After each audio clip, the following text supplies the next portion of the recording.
اور وہ واقعہ ہے حضرت داؤد علیہ السلام جو خدا کے ایک نبی تھے ان سے متعلق. حضرت داؤد زبور کی تلاوت کیا کرتے تھے، احکامات دین بتایا کرتے تھے، اور ایک نوجوان ان کے پاس آتا تھا اور بہت شوق سے زبور سنا کرتا تھا.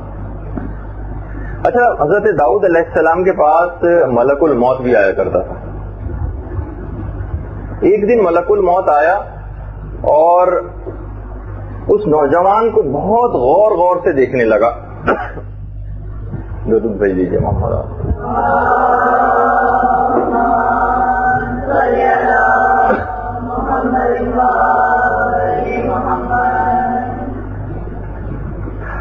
تو بہرحال بہت غور غور سے دیکھنے لگا. حضرت داؤد نے پوچھا کہ یہ بتائیے کہ آپ اس کو اتنا غور سے کیوں دیکھ رہے ہیں؟ کہا کہ اس کی ایک وجہ یہ ہے کہ یہ نوجوان آج سے ٹھیک 1 ہفتے کے بعد انتقال کر جائے گا. اچھا، حضرت داؤد علیہ السلام کو وہ نوجوان بہت زیادہ پسند تھا. خیر، وہ کہا کہ کیا یہ فیصلہ خدا کا بالکل حتمی ہے کہ یہ نوجوان مر جائے گا؟ ملک الموت نے کہا ہاں، یہ فیصلہ بالکل حتمی ہے. 1 ہفتے بعد اس نوجوان کی روح قبض کر رہے جاؤں گا. خیر، وہ چلا گیا، وہ نوجوان بھی چلا گیا. حضرت داؤد کو بڑی تشویش ہوئی. انہوں نے اس نوجوان کو بلایا اور کہا کہ بتاؤ کہ کیا تمہاری شادی ہو گئی؟ حضرت داؤد نے یہ سوچا کہ اس نوجوان نے زندگی میں کوئی خوشی نہیں دیکھی، کم سے کم یہ خوشی ہی اس کو مرنے سے پہلے نصیب کر دی جائے. کہا کہ نہیں ہوئی. انہوں نے اپنے ایک ماننے والے کو بلایا اور کہا کہ تم اپنی بیٹی کی شادی اس سے کر دو. وہ تیار ہو گیا.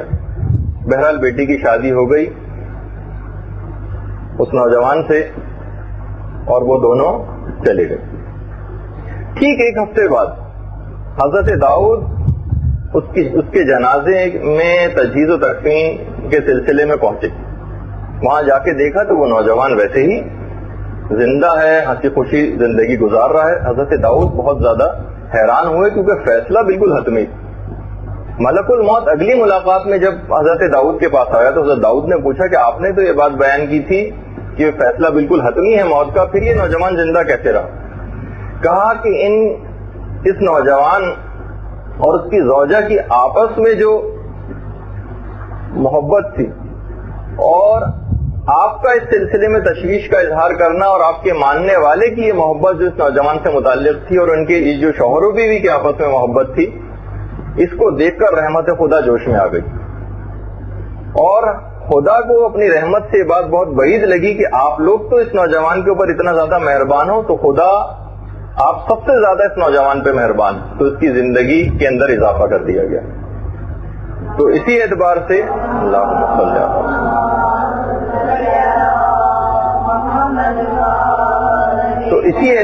سے علماء نے لکھا کہ آپس کا اتحاد و اتفاق یہ عمروں کو بڑھاتا ہے، اور اس کا اگر الٹا آپ کرنے وائس ورثہ آپس کی ناچاقیاں اور مخالفتیں اور جھگڑے یہ عمر کو کم کرتے ہیں. یعنی یقینی اور حتمی موت جو لکھ دی گئی تھی وہ تک ٹال دی گئی آپس کے اتحاد و اتفاق کی وجہ سے.